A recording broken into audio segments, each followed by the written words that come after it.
Working on here today is a 2007 Honda CRV. It's got the 4-cylinder in it. I've taken the AC compressor out and I took it out through this area here. Okay, I'm going to put a new condenser in here. So to do that, I removed this cross member.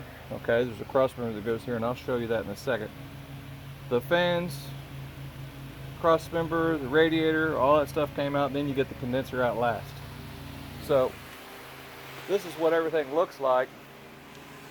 These are the fans right here. Here's that little cross member. That cross member has 3 bolts on each side. One on the top, one on the front, one in the back somewhere back here. I don't remember where. But anyway, it's got a couple of bolts in it. You see. I can show y'all how it sets in there. Yeah. No, it's probably backwards. Let's put it in right, because oh yeah, there's the rod catch there. I had it wrong. All right, so yeah, it's got a couple bolts in the ends. One there, one there. There's one on this side. It goes right here. Now I took the water container, the water overflow tank out. And of course, you got to pop some wires off of the front here, and that's always tricky because these little clips. Those little clips always like to bust, like that one there. It's all fried. So you just got to do the best you can to get that stuff out of the way.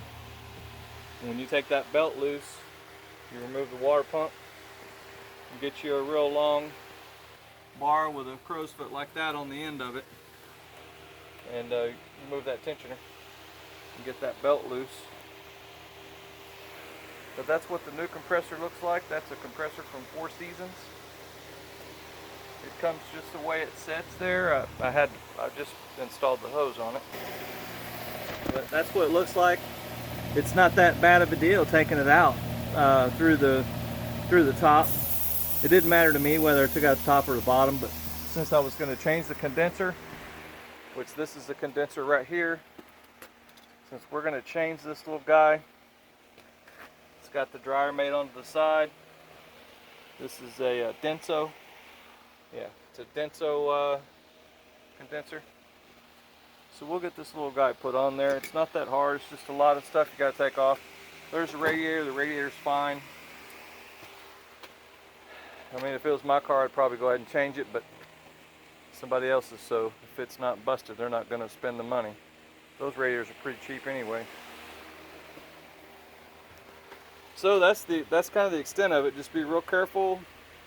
You're not supposed to let the Freon out. This one leaked it out because the compressor had a front seal leak and it didn't have any Freon in it.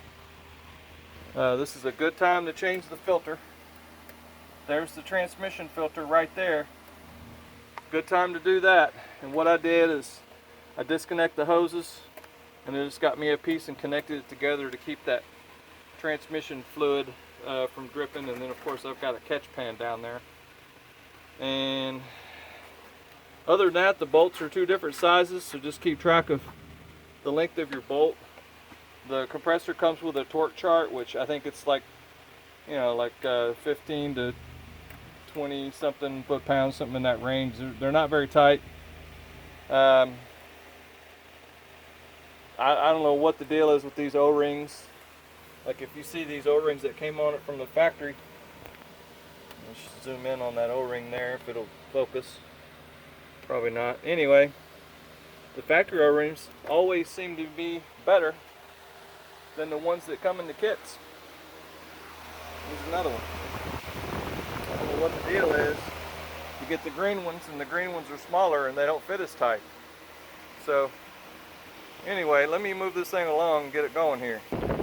Alright, so I got that little guy in there, and these little ledges here have a small notch on them.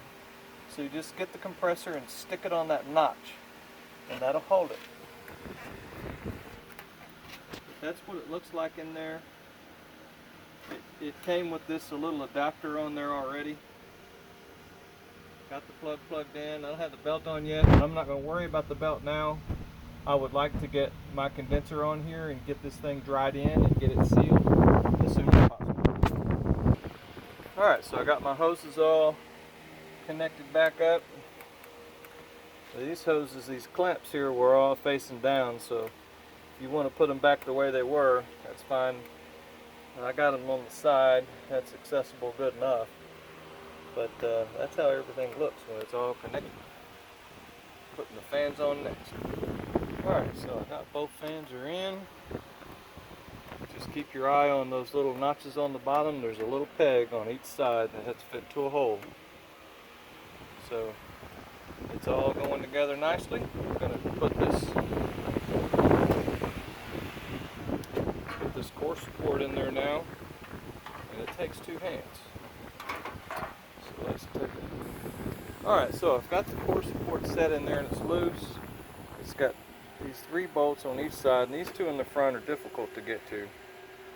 The ones in the back aren't that bad. What you're going to want to do is when you tighten these up, get them all in first.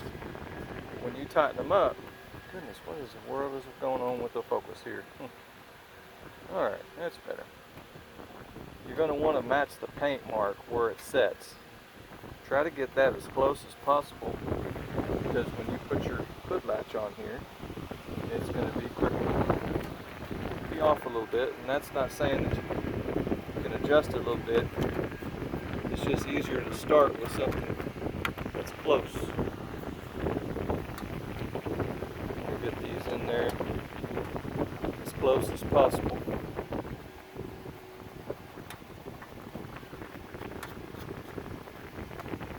Try to match that paint on there. Now you just kind of tap it around a little bit. Get these 2 on top as close as possible. Tighten them up. Then you can tighten up the other ones and you're good. Alright, so that's how these brackets go on each side. One corner goes up under the headlight there, and the other 2 line up there, and this holds this. This side's the same way. This wire goes over, that's where that wire fits in. We're going to put our bolts in first. It's got a little rubber grommet that holds the radiator. Everybody's happy, looking good. Alright, so you'll notice that these bolts that go in these positions have the big washers, and this one here that goes here has a shoulder on it. The other side did not have a shoulder with the bolt, so whatever, somebody lost it. But big washers go there. You know, every once in a while check things and make sure you don't have something in a bind somewhere. These don't need to be super tight, but they need to be in there pretty good, so just be careful you strip them out and it's a bad day, so try not to do that. Alright, so I did miss something. I had to take this bracket back off to route this hood latch. We want our hood latch to be routed correctly, so there we go. Everybody makes a mistake, right? Alright, so got all the little plastic buttons on and got the wire in. Got my belt on.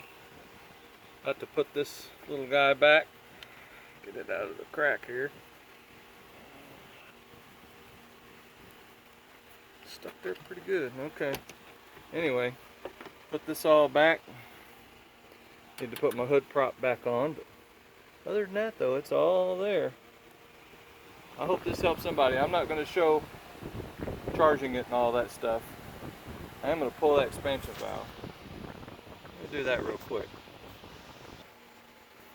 Alright, well that's where the expansion valve is. Zoom in on that. It had 2 long Allen head screws holding it down. I disconnected this thing here so I could move these hoses around a little bit. Let's have a look at those screws. There's 2 small Allen heads holding that in. The torque on these is very little, inch-pounds. Probably maybe 30 inch-pounds or something. They're not very tight, so be careful with that. Strip them out. Bad day.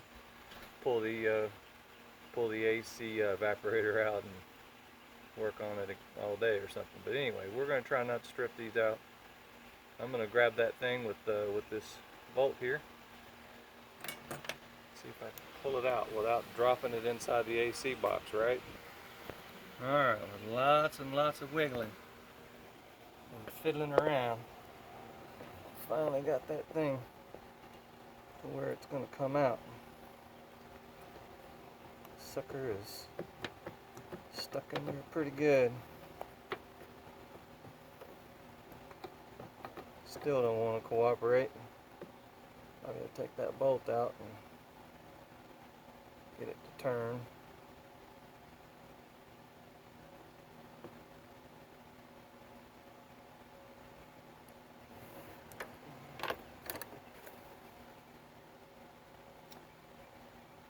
Well, it's all slippery too.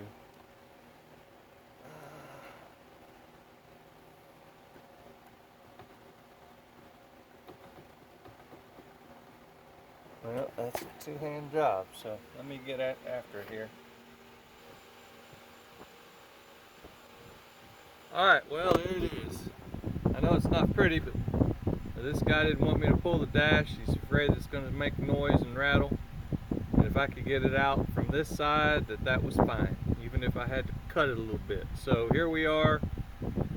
I've mangled this thing out of here. Don't normally do things this way, but this is just a different way and a different person that wants things a certain way, and that's fine. So expansion valve is out. The new one will go back in the same way. It's a tight fit, but I can straighten that metal out. It'll be just fine. I'm not worried about it. Normally we don't do things this way. We pop the HVAC unit on the underside of the dash there and pop the center out and get to it that way, but this one here, if we could get away with not doing that, that's what was requested. So anyway, that's all I'm going to show on this. Y'all have a good day. Bye bye.